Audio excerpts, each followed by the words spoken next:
The assassin.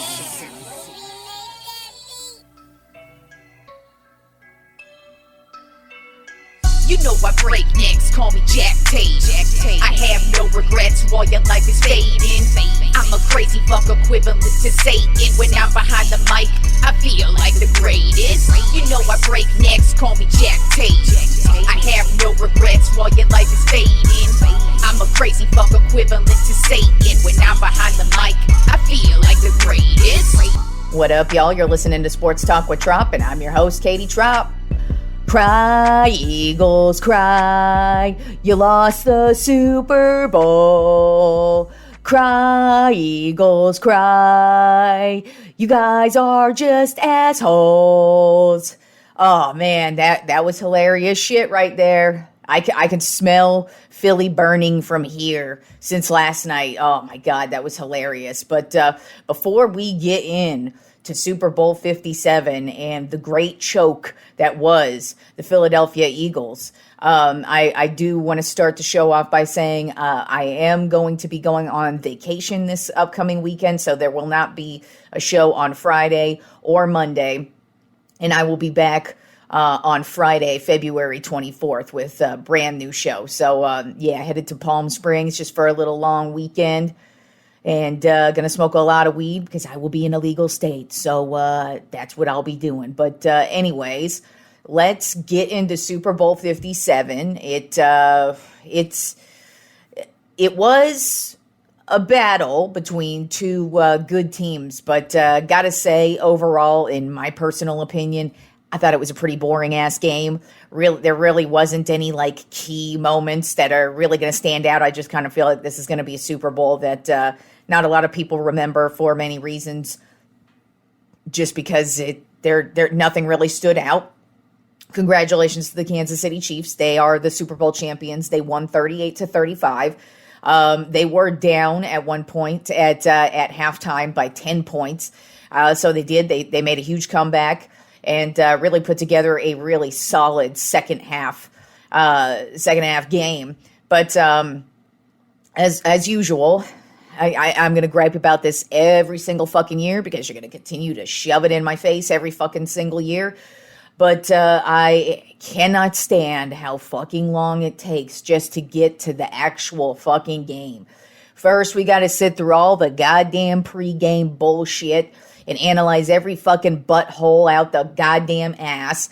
Then we have to sit through the boring-ass Black National Anthem. Then we have to sit through the boring-ass America the Beautiful. Then we have to sit through the boring-ass regular National Anthem. Then we have to sit through a goddamn 90-minute long coin toss when all you have to do is just call heads and tails. No, we got to call some magic motherfucker from some goddamn place to flip the goddamn coin, and we have to do this whole pomp and circumstance, and it's like, finally, can we just kick the fucking ball? Jesus Christ. It was nice, though. What I really liked about the Super Bowl is that usually Super Bowls start off very slow. It doesn't matter who the opponent is, if they've been there, if they haven't been there, if they're the top offense in the league, the top defense in the league. Almost always the first quarter is a snooze fest by both teams because they're just getting their footing. But not last night. Philly and Kansas City, they just came right out the gate. Both scored on their first drives. But the first half, it was crazy because it was really just a tale of two halves from both teams. Kansas City, they just hung in there. They did what they do. Ride Patrick Mahomes the whole way. He had a solid game. And Philly just were absolutely dominating the first half. Jalen Hurts, he comes out firing. He's just throwing all these crazy passes to A.J. Brown. And they're making great passes and scoring a lot of points. The Eagles' defense was a huge disappointment. We'll get to that, though, in a little bit here. But the whole first half, they just looked really solid. Kansas City really wasn't able to get a lot going. And then going into halftime, it looked like the sprained ankle of Patrick Mahomes was going to be an issue because right before halftime, he got tackled, grabbed by the ankle, and it looked like that was going to be an issue. Going into halftime, he got a little bit of extended play there. It just because halftime's longer at the Super Bowl because of the Super Bowl halftime show. But I guess all that rest worked out because then Kansas City came right out and they just basically deflated the Eagles. And like I said, they just played their game and they took advantage of the few mistakes that Philadelphia made. On Friday's show, I thought Philadelphia was going to do that. I thought Philadelphia was going to take advantage of maybe the couple of mistakes that Mahomes was going to make, but Mahomes made zero mistakes. As a matter of fact, this Eagles defense was not able to touch Patrick Mahomes at all. They barely got any pass rush on him, and they got 0 sacks on him. And it was an outstanding play by the Kansas City offensive line. Patrick Mahomes put together a solid game. The rest of the offense around him, Juju Smith-Schuster, these guys really stepped it up when they were asked to. Travis Kelce, of course, had a solid game. And Philadelphia really just stumbled in the end. Of course, everybody, all the Philadelphia fans right now are upset about this holding call. It was a third down for the Kansas City Chiefs. They're set up in scoring position. They were obviously going to get the 3 points regardless of what happened on this play. But it was a third down. It was an obvious holding call that they called on the defense, and it set the Chiefs up for a first down. They were able to just ultimately run the clock down, kick the field goal, the game-winning field goal, and walk off as Super Bowl champions. But Philadelphia fans are acting like that was the game-changing play, and it's like, no, it actually was not. Number one, it was a legit call. It's not like it was some phantom call. It wasn't made up. It wasn't fake. It was phony. It's actually a call they make on a regular basis. It's just that sometimes, usually in the playoffs and in the Super Bowl, they don't usually call ticky-tack plays. It was a ticky-tack play, but at the same time, he grabbed him. Straight up grabbed him. That is the definition of holding, and that's the call that's made. And even the cornerback who did the holding, he said after the game it was clearly holding. And it just sometimes you get the call, sometimes you don't get the call. And that wasn't the game-changing play. As a matter of fact, in my opinion, the game-changing play was from Jalen Hurts, who actually had an amazing game. Other than his one mistake, which ended up being a fumble, which was in the second quarter. He runs out and he's trying to switch the ball. Switch the ball to his hands, and he ends up fumbling the ball, and the Chiefs just pick it up and run it back for a touchdown. So that cost them 7 points right there. Then the second big game-changing play was the punt return in the fourth quarter, which the Kansas City Chiefs at this point in the game, they had a 1-point lead. The Eagles have a horrible drive, weren't able to get anything going, have to punt it, and Chiefs set up right in field goal position after this great run back by the Kansas City Chiefs on a punt return.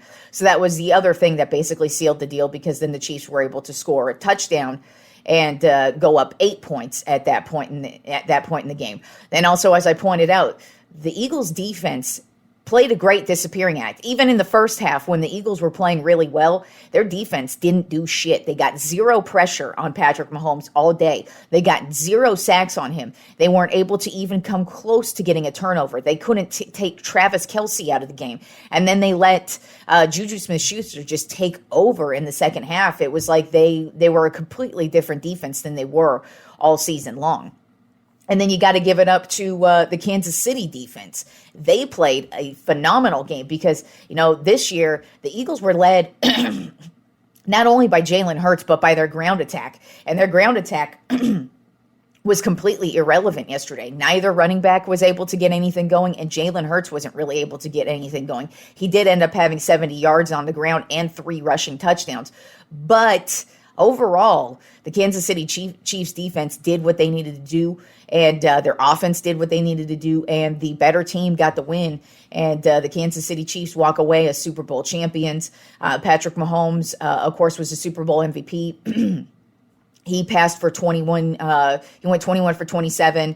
Only 182 yards, so it wasn't like this crazy day from Patrick Mahomes. He just made the big plays when it was necessary. He did have 3 touchdowns. Travis Kelce had 81 receiving yards and a touchdown.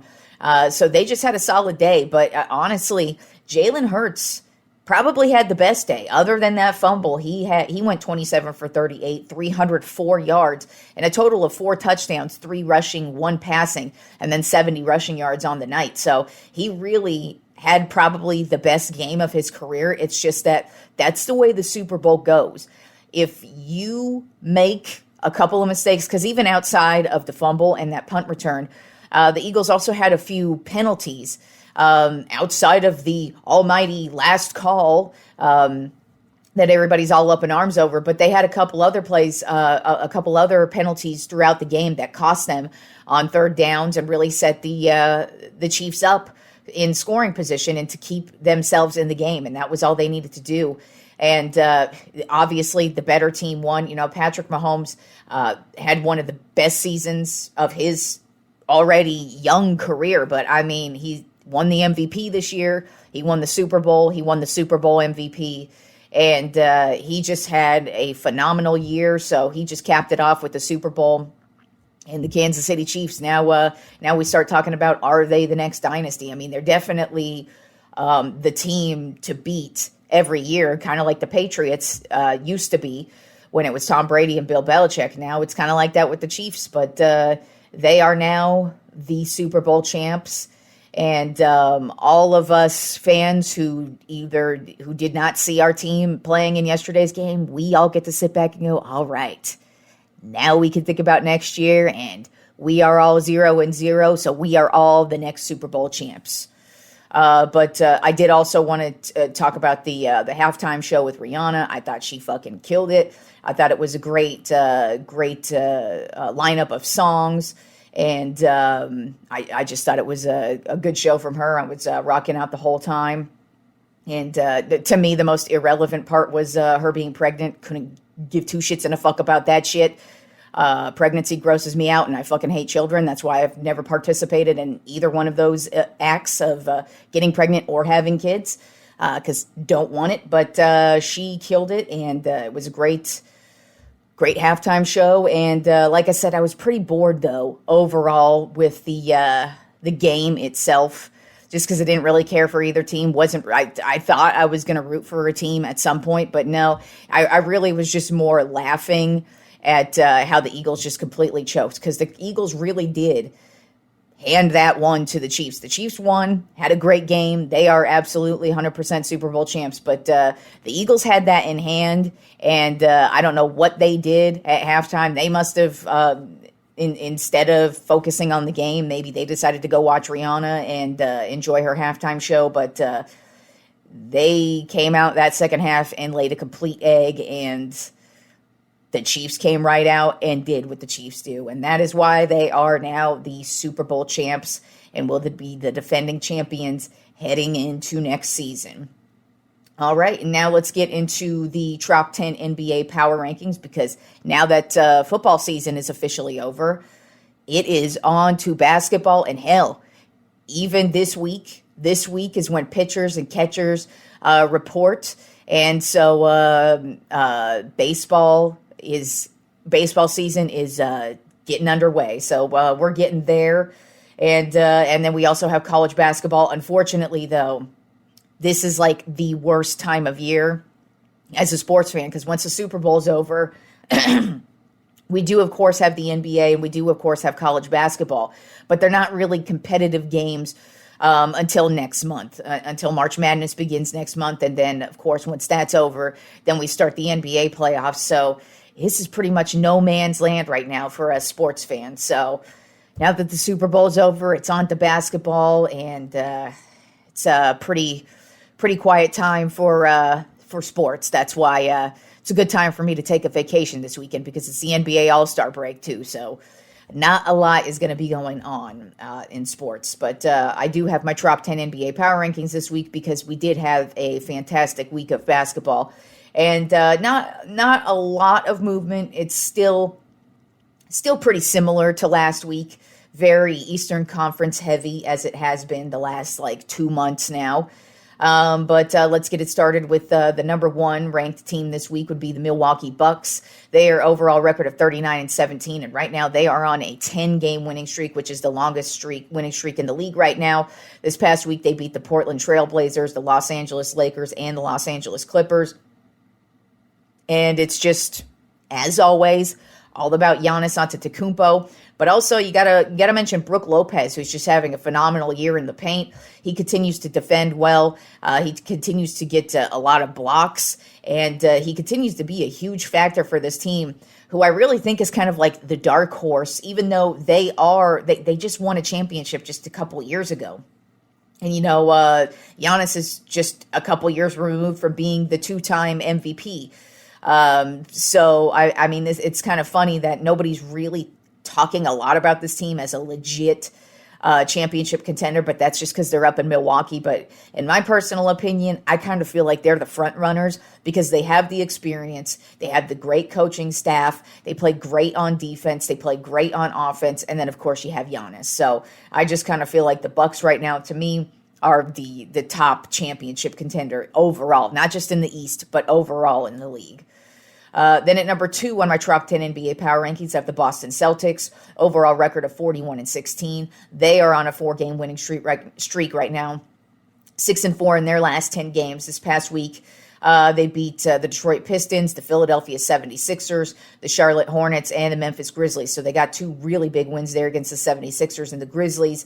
They're averaging 118 points per game, so they continue to just score everybody out of the building. And Jason Tatum is averaging 30.5 points per game, so he's just a sharpshooter. And the Celtics, they maintain just their dominance all season long. They've had a couple of lulls there with a couple of losing streaks, but overall, they've been one of the most consistent teams in the league. It's just, I don't know if they're going to be able to keep up with what the Bucks are doing in the middle, because you got Giannis and you got Lopez there. Those two are just dominating the paint, and it's going to be really difficult for anybody to compete with that. But the Celtics are sharpshooters, and they are scoring everybody out of the building right now.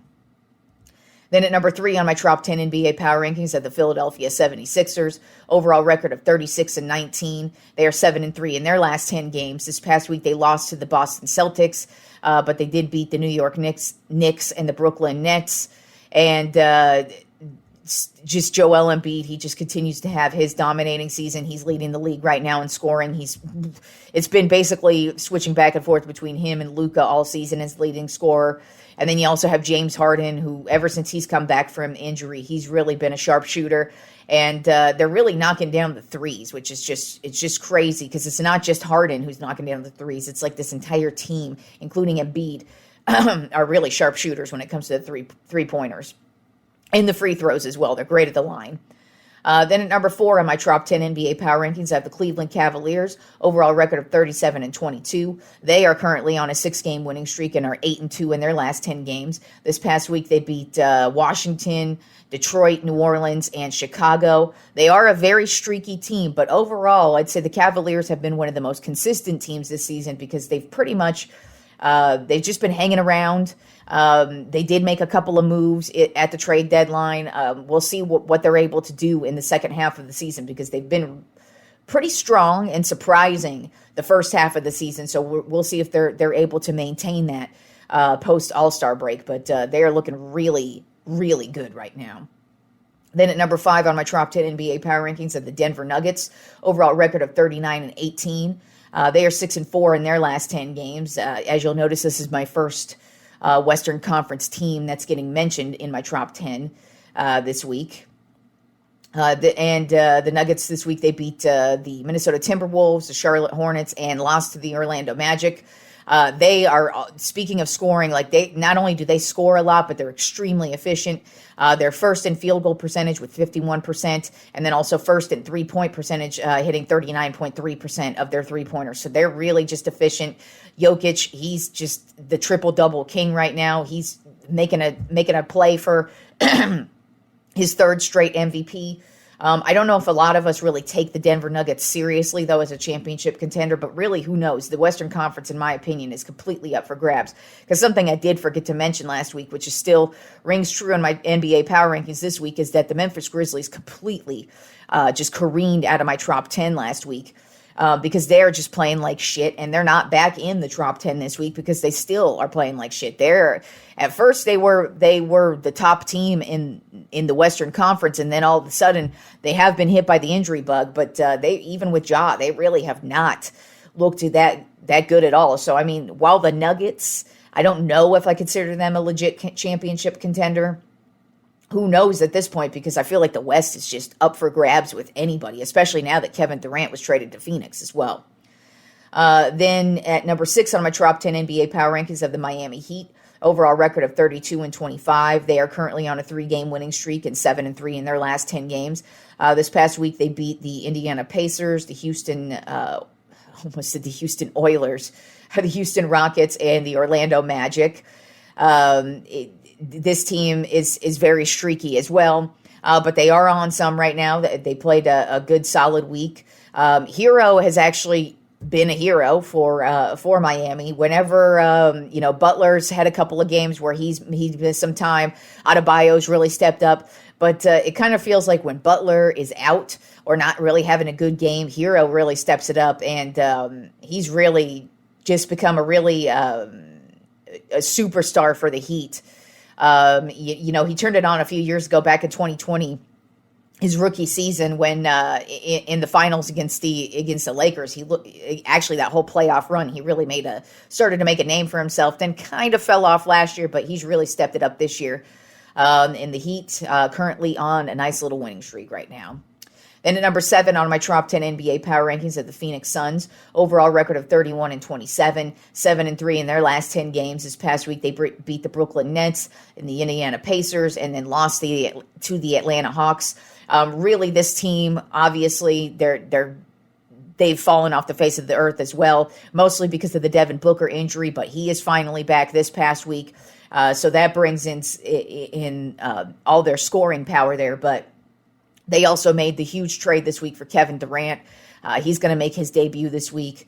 Like I said at the time of the trade, who knows if this makes them a championship contender this season. I definitely think it makes them a contender next season, but who knows how well they're going to gel together.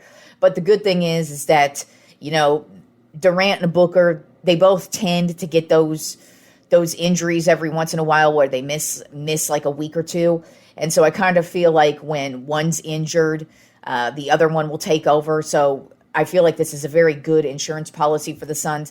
Their bench is still pretty weak, which is what I think is their biggest weakness. But as I said, the Western Conference is up for grabs for anybody. So the trade for Durant is a big deal. Definitely takes some pressure off of Booker. And I think it just gives them another weapon. When Booker might have a bad night, well, there's Kevin Durant, who can step right up in his place. And then if Durant's having a bad night, well, then Booker could step right up. So honestly, that's really a big reason why the Suns keep climbing back up into my power rankings, is not only because they're back on the winning side of things, but the Kevin Durant trade, I think, really makes them a legit contender out west, especially with how weak the Western Conference is right now. Then at number 8 on my top 10 NBA power rankings have the Los Angeles Clippers. Overall record of 31-28. They are 6-4 in their last 10 games. This past week, they beat the Brooklyn Nets, but lost to the Dallas Mavericks and the Milwaukee Bucks. So they're on a little bit of a losing streak right now. The Clippers are very streaky. They seem to be on the healthy side of things at this current point in time, but that could always change with Kawhi Leonard and Paul George. There are rumors that Russell Westbrook is going to be released by Utah and that the Clippers might pick him up, but I've seen up close and personal what Russell Westbrook can do, and it's not a whole lot. So I don't think it's going to make them a championship contender if that were to happen. Then at number 9 on my top 10 NBA power rankings of the Dallas Mavericks, overall record of 31-27. They are 6-4 in their last 10 games. This past week, they beat the Utah Jazz, the Los Angeles Clippers, and the Sacramento Kings, and then also lost to the Kings.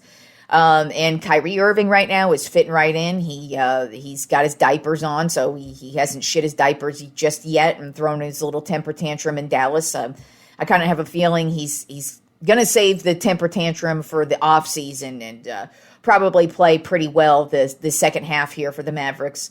And as I've said already multiple times in this Trop 10, the Western Conference is really up for grabs. So I kind of feel like the addition of Kyrie is definitely going to help them make the playoffs. I don't know what kind of an impact it's going to make during the playoffs, though. But we'll see. But right now, they're looking pretty solid, and Kyrie is fitting right in. And Luka's just coming back from injury, so they should be an offensive force after the All-Star break.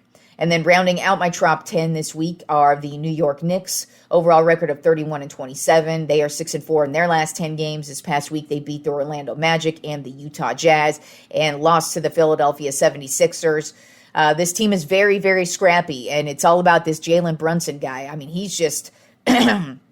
he just does everything. He could score points. He's very scrappy in the paint. Like, this guy's not big, but he's got no issues with jumping in the paint, throwing elbows, making a play for that rebound, offensively and defensively. He's just a scrappy player and making a huge difference for this team.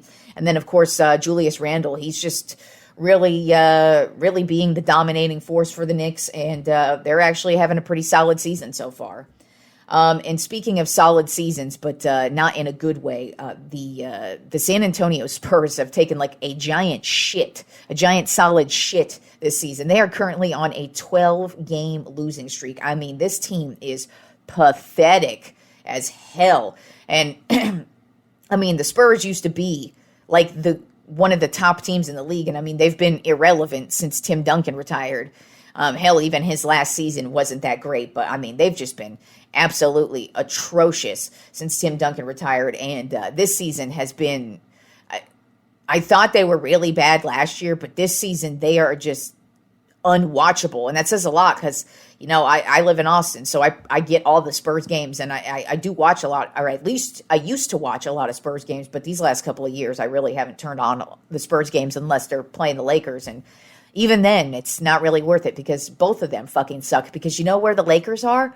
You know, the Spurs, even though they're they're on a 12-game losing streak, the Rockets are actually worse than them. So the Rockets are in last place in the Western Conference. And then right above them are the San Antonio Spurs. And then right above them are the Los Angeles Lakers. So all these people who think the Lakers are going to magically back into the playoffs, if they happen to do that, which I don't think they will, whoop-de-fucking-do, because the Lakers will probably be a one-and-done team. And I mean that even in the play-in. Doesn't matter who that shit team plays. They just suck. I don't know why people keep acting like the Lakers are going to do something this postseason. They ain't. And it don't matter how shitty the Western Conference is. They ain't going to do shit. So that is the Trop 10 NBA Power Rankings for this week. As I said, we are heading into the All-Star break this weekend, so we'll see what happens the second half of the season. You know, usually post All-Star break, that's a big time for the second half push. Usually some random team comes out of nowhere and makes a big push. I would expect that to be some in the Western Conference this year as opposed to the East, because I feel kind of like the East is mostly set, whereas the West, it's so up in the air. I just kind of see like some random team really just kind of making a run for it this second half and just sneaking right into the playoffs. And no, I don't think it's going to be the Lakers. And I definitely don't think it's going to be the Spurs either. Don't look like the Spurs want that shit. I feel like the Spurs are kind of tanking this season and really looking forward to that first pick next year. And then moving on to the college basketball AP top 10 for this week, we do have a few shakeups in the top 10. Purdue lost this week. Actually, they've lost the last couple of weeks, so they now have fallen out of the top spot, and we have a new number one. Not only just a new number one this week, but a new number one this season. They've never been number one, and it's kind of shocking that they're number one, and that is Alabama. Usually we're used to seeing them number one in football, but no, they've switched it up and moved on over to basketball, and now they're going to kick everybody's ass in basketball, I guess. They are 22-3, and they are now the new number one. They are just really dominating their division, and they look like they're going to be a force if they keep this up. Then at number 2 this week, Houston they're 23-2, and then as I said, Purdue they've suffered a couple of losses, so they've dropped down to number 3. They're 23-3. Their big loss this past week was against Northwestern. Then moving up 3 spots this week to number 4, the UCLA Bruins. They are 21-4, and they are looking like a really solid team as well. Then moving up 4 spots this week to number 5, Kansas. They are 20-5 on the season. Then at number 6 this week, Texas Longhorns, hook 'em horns, motherfucker. They are 20-5 on the season, looking really damn good. I don't know if they're a championship level team, but I feel like they're going to make some noise come March Madness because they are. The thing about that Longhorns basketball team this year, which is very surprising to me, is they are such a good second half team.